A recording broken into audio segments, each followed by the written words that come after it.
ಆತ್ಮೀಯ ಕೇಳುಗರಿಗೆ ನಿಮ್ಮ ರಮಾಶ್ರೀ ನಾಡಿಗೇರ್ ಮಾಡುವ ನಮಸ್ಕಾರಗಳು. ರಮ್ಯ ಕಥಾಲೋಕಕ್ಕೆ ನಿಮಗೆ ಮತ್ತೊಮ್ಮೆ ಸ್ವಾಗತ. ನೀವೀಗ ಪ್ರೀತಿಯ ತೇರು ಧಾರಾವಾಹಿಯ 16ನೇ ಭಾಗವನ್ನು ಕೇಳ್ತಾ ಇದ್ದೀರಾ. ಕಥೆ ಪ್ರಾರಂಭ ಮಾಡೋದಕ್ಕೂ ಮೊದಲು ಯಾರ್ಯಾರು ಇನ್ನೂ ಚಾನಲ್ನ ಸಬ್ಸ್ಕ್ರೈಬ್ ಮಾಡ್ಕೊಂಡಿಲ್ಲ ಅವರೆಲ್ಲ ದಯವಿಟ್ಟು ಚಾನಲ್ನ ಸಬ್ಸ್ಕ್ರೈಬ್ ಮಾಡ್ಕೊಳ್ಳಿ, ಕಥೆಯನ್ನು ಲೈಕ್ ಮಾಡಿ, ಶೇರ್ ಮಾಡಿ, ಪ್ರೋತ್ಸಾಹಿಸಿ. ಈಗ ಕಥೆಯ ಮುಂದಿನ ಭಾಗಕ್ಕೆ ಹೋಗೋಣಲ್ಲ. ನಿನ್ನ ಮದುವೆ ಮಾಡೋಣ ಅಂತ ನಾನು ನಿಮ್ಮಮ್ಮ ಅಂದ್ಕೊಳ್ತಾ ಇದ್ವಿ. ಇದ್ರ ಬಗ್ಗೆ ನಿನ್ನ ಅಭಿಪ್ರಾಯ ಏನು ಹೇಳಮ್ಮ? ನಿನ್ನ ಮನಸ್ಸಲ್ಲಿ ಯಾರಾದರೂ ಇದ್ದರೆ ಸಂಕೋಚ ಅಥವಾ ಅಂಜಿಕೆ ಪಡದೆ ಹೇಳಿಬಿಡು. ನಾವು ಯಾವ ಜಾತಿ, ಕುಲ, ಅಂತಸ್ತು ಏನೂ ನೋಡೋದಿಲ್ಲ. ಹುಡುಗ ಒಳ್ಳೆಯವನಾಗಿದ್ದರೆ ಸಾಕು. ಅವನು ನಿನಗೆ ಯೋಗ್ಯ ಅನಿಸಿದ್ರೆ ಖಂಡಿತ ಒಪ್ಪಿಗೆ ಕೊಡ್ತೀವಿ. ನಾವೇ ನಿಂತು ಮದುವೆ ಮಾಡಿಕೊಡ್ತೀವಿ ಎಂದರು ಶ್ರೀಕಾಂತ. ತಂದೆ ಮಾತನ್ನು ಕೇಳಿದವಳ ಕಣ್ಣ ಎದುರಿಗೆ ಚಿತ್ರವೊಂದು ಮೂಡಿ ಬಂದಿತ್ತು. ಕಣ್ಮುಚ್ಚಿ ಅದನ್ನು ಮರೆಯಾಗಿಸಿ, ನೀವು ಯಾರನ್ನು ಮದುವೆ ಆಗು ಅಂತೀರೋ ಅವ್ರನ್ನೇ ಮದುವೆ ಆಗ್ತೀನಪ್ಪ. ನಿಮ್ಮ ಆಯ್ಕೆ ಎಲ್ಲದರಲ್ಲೂ ಬೆಸ್ಟ್ ಇರುತ್ತೆ ಅನ್ನೋದು ನನಗೆ ಗೊತ್ತು ಎಂದಳು ಬಾರದ ನಗೆಯನ್ನು ತುಟಿಯ ಮೇಲೆ ಎಳೆದು ತರುತ್ತಾ.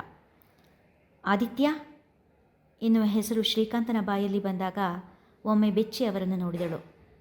ಅಥವಾ ಸಿದ್ಧಾರ್ಥ, ಮುಂದುವರೆಸಿದರು ಶ್ರೀಕಾಂತ್. ಇಬ್ಬರಲ್ಲಿ ನಿನ್ನ ಆಯ್ಕೆ ಯಾರು ಅದಿತಿ ಎಂದು ಕೇಳಿದಾಗ ಮೌನವಾಗಿ ನಿಂತಳು ಅದಿತಿ. ಒಂದೆರಡು ಕ್ಷಣ ಬಿಟ್ಟು ಸಿದ್ಧುನಾ ಸ್ವಲ್ಪ ಆಶ್ಚರ್ಯದಿಂದಲೇ ಕೇಳಿದಳು. ಹೌದಮ್ಮ, ಈ ಇಬ್ಬರು ಹುಡುಗರು ನಮ್ಮ ಮನಸ್ಸಲ್ಲಿದ್ದಾರೆ. ನಿನಗೆ ಯಾರು ಒಪ್ಪಿಗೆ ಆಗ್ತಾರೆ ಹೇಳು, ಅವರ ಜೊತೆ ಮಾತುಕತೆ ಮುಂದುವರಿಸ್ತೀವಿ. ಅಪ್ಪನ ಮಾತಿಗೆ ಏನೂ ಬದಲು ನೀಡಿದ ಮಗಳ ತಲೆ ನೇವರಿಸಿದ ಶ್ರೀಕಾಂತ್, ಒತ್ತಾಯ ಏನಿಲ್ಲ ಮಗಳೇ, ನಿಧಾನವಾಗಿ ಯೋಚನೆ ಮಾಡು. ನಾಳೆ ನಾವು ವಾಪಸ್ ಹೊರಡ್ತಾ ಇದ್ದೀವಿ. ಅಷ್ಟರೊಳಗೆ ನೀನು ಉತ್ತರ ಹೇಳಬೇಕು ಅನ್ನೋದೇನೂ ಇಲ್ಲ. ನಿಧಾನವಾಗಿ ನಿನಗೆ ಬೇಕಾದಷ್ಟು ಸಮಯ ತಗೊಂಡು ಯೋಚನೆ ಮಾಡು. ನೀನು ಯಾರನ್ನು ಒಪ್ಪಿದ್ರೂ ನಮಗೆ ಸಂತೋಷನೇ. ಅಕಸ್ಮಾತ್ ಒಪ್ಪಿಗೆ ಆಗದೇ ಇದ್ದರೂ ಬೇಜಾರಿಲ್ಲ. ಯಾವುದಕ್ಕೂ ಟೆನ್ಷನ್ ಮಾಡ್ಕೊಳ್ಬೇಡ. ಒಟ್ಟಿನಲ್ಲಿ ನಿನ್ನಿಷ್ಟನೇ ನಮ್ಮಿಷ್ಟ ಎಂದರು ಶ್ರೀಕಾಂತ್.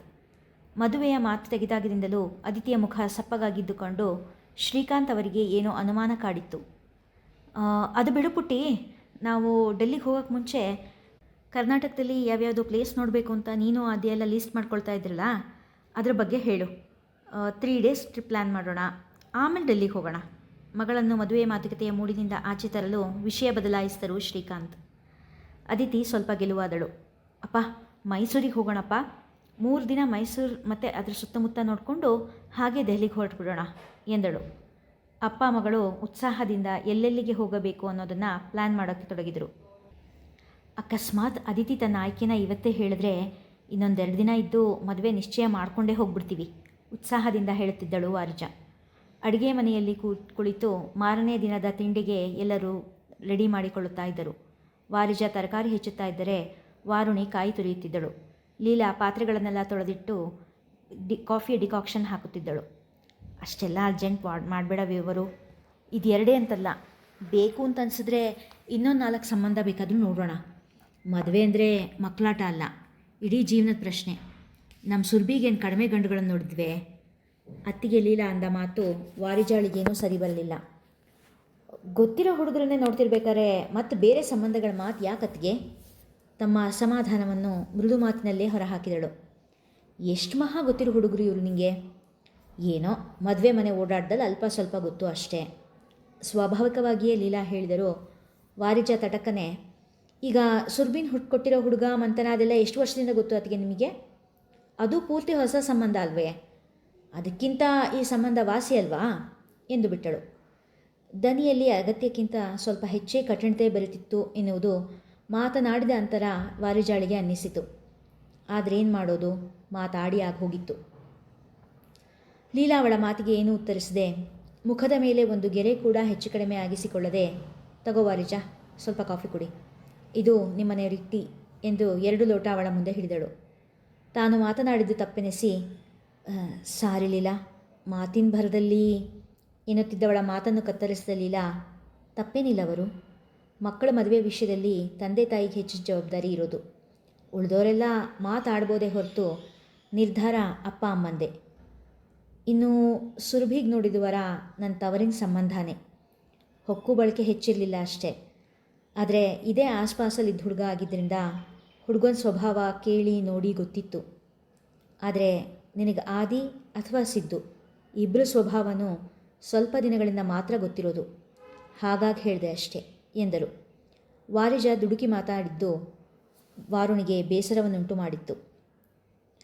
ಅಪ್ಪ ಮಗಳು ಉತ್ಸಾಹದಿಂದ ವಾಕಿಂಗ್ ಮುಗಿಸಿ ಬಂದಾಗ ವಾರಿಜ ಅವರ ಬರುವನ್ನೇ ಕಾಯುತ್ತಲಿದ್ದರು. ಜುಗಲಿಯ ಮೇಲೆ ಕುಳಿತು ಇಬ್ಬರ ದಾರಿ ನೋಡುತ್ತಾ ಇದ್ದರು. ಇಬ್ಬರೂ ಉತ್ಸಾಹದಿಂದ ಬರುವಾಗ ವಾರಿಜ ಅವರ ಮೊರದಗಲವಾಗಿತ್ತು.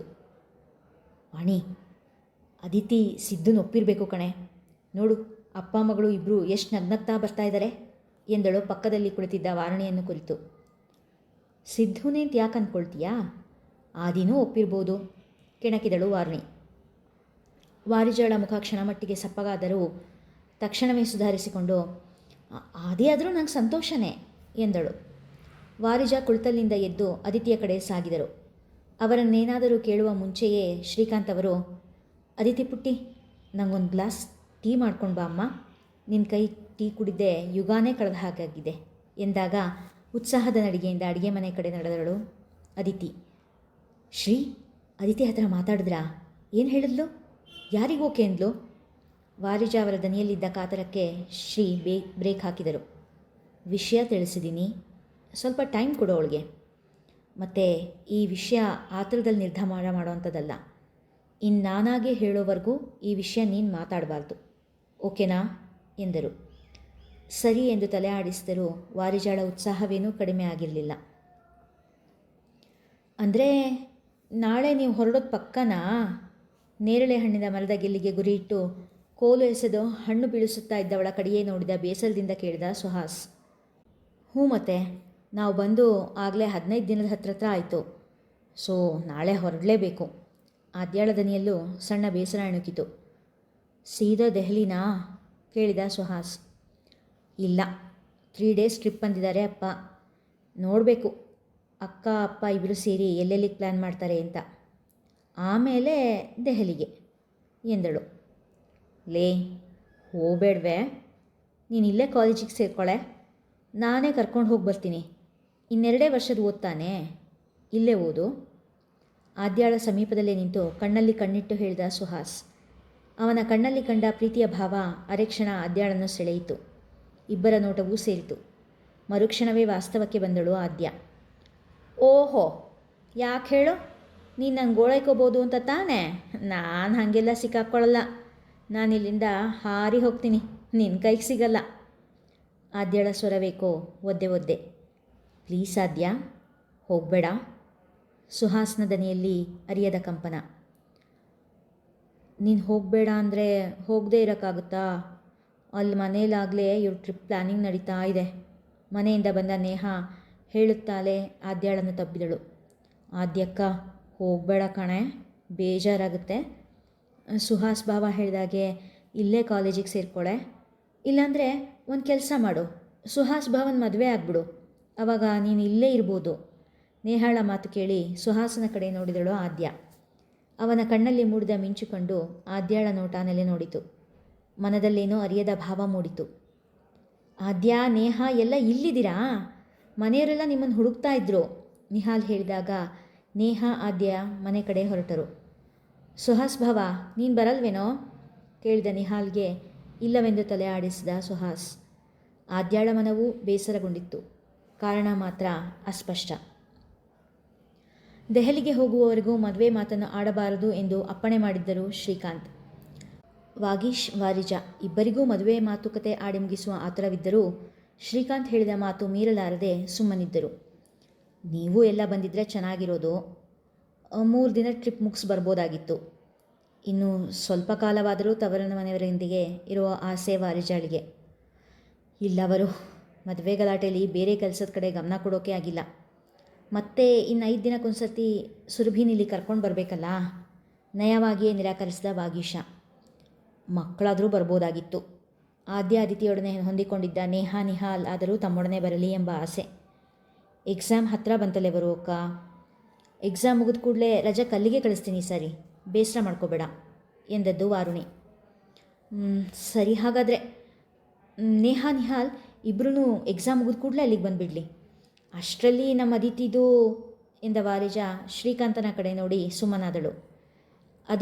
ಅದಿತಿಯ ಮದುವೆ ಮಾತುಕತೆ ಮನೆ ಮಕ್ಕಳಾದ್ಯ ಆದ್ಯ, ನೇಹ, ನಿಹಾಲ್ ಹಾಗೆ ಸುಹಾಸನ ಕಿವಿ ಇನ್ನೂ ತಲುಪಿರಲೇ ಇಲ್ಲ. ವಾರಜಾಳ ಮನ ಭಾರವಾಗಿತ್ತು. ಮತ್ತೆ ಇನ್ನು ಯಾವಾಗ ತನ್ನ ತಾಯಿಯನ್ನು ಒಡಹುಟ್ಟಿದವರನ್ನು ಕಾಣುವುದೋ ಎಂಬ ಬೇಸರ ಹೃದಯವನ್ನು ತುಂಬಿತ್ತು. ಅಮ್ಮ, ನಂಗೆ ಕೈ ತುತ್ತು ಹಾಕೆ ಎನ್ನುತ್ತಾ ಸೀತಮ್ಮನ ಎದುರು ಬಂದು ಕುಳಿತಳು ವಾರಜ. ಸೀತಮ್ಮ ನಗುತ್ತಾ ಹುಳಿಯನ್ನು ಕಲಿಸಿದ ಬಟ್ಟಲು ಹಿಡಿದು ಕುಳಿತರೆ, ನನಗೂ ಒಂದು ತುತ್ತು, ನನಗೊಂದು ತುತ್ತು, ನನಗೆ ಎನ್ನುತ್ತಾ ಮಕ್ಕಳು ಮೊಮ್ಮಕ್ಕಳೆಲ್ಲ ಕೈ ಒಡ್ಡಿದರು.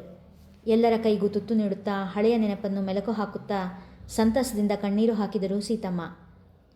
ಅಳೋದ್ಯಾಕಮ್ಮ? ವಾಗೀಶ ಸುಕ್ಕುಗಟ್ಟಿದ್ದ ಕೆನ್ನೆಯ ಮೇಲೆ ಹರಿಯುತ್ತಿದ್ದ ನೀರನ್ನು ತೊಡೆದ. ಈ ದಿನ ನನ್ನ ಜೀವನದಲ್ಲಿ ಮತ್ತೆ ಬರುತ್ತೆ ಅಂತಲೇ ಅಂದ್ಕೊಂಡಿರಲಿಲ್ಲ ಕಣೋ ವಾಗೀಶ ಎಂದಾಗ ವಾಗೀಶ, ವಾರುಣಿ, ವಾರಿಜ 3 ಜನರು ಸೀತಮ್ಮನನ್ನು ತಬ್ಬಿಕೊಂಡರು. ಅಂದಿನ ರಾತ್ರಿ ಯಾರಿಗೂ ಮಲಗಲು ಮನಸ್ಸಿಲ್ಲ. ಅದಿತಿ, ಆದ್ಯ ಇಬ್ಬರು ಅಜ್ಜಿಯ ಜೊತೆಯಲ್ಲೇ ಕುಳಿತಿದ್ದರು. ಮತ್ತೆ ಇನ್ಯಾವಾಗ ಬರ್ತೀರೋ ಏನೋ ಮಕ್ಕಳ, ಇನ್ನೊಂದು ಸಾರಿ ನೀ ಬರೋವಾಗ ನಾನು ಇರ್ತೀನೋ ಇಲ್ವೋ ಎಂದವರ ದನಿಯಲ್ಲಿನ ನೋವು ಮಕ್ಕಳನ್ನು ತಾಕಿತ್ತು. ಹಾಗೆಲ್ಲ ಹೇಳಿಬಿಡಿ ಅಜ್ಜಿ, ನಾವು ಆದಷ್ಟು ಬೇಗ ಬರ್ತೀವಿ ಎಂದ ಅದಿತಿಯ ಕೆನ್ನೆ ಸವರಿದ ಸೀತಮ್ಮ, ಶಾಶ್ವತವಾಗಿ ಇಲ್ಲಿಗೆ ಬಂದ್ಬಿಡು ಬಂಗಾರ ಎಂದರು. ಅವರ ಮಾತಿನ ಆಂತರ್ಯ ಅರ್ಥವಾದ ಅದಿತಿ ಸುಮ್ಮನೆ ತಲೆ ತಗ್ಗಿಸಿದಳು.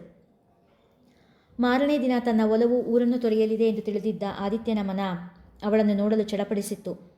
ಅಪರಾತ್ರಿಯಲ್ಲಿ ಹೋಗುವುದು ಸಭ್ಯತೆಯಲ್ಲವೆಂದು ಬೆಳಗಾಗುವುದನ್ನೇ ಕಾಯುತ್ತಿದ್ದನು.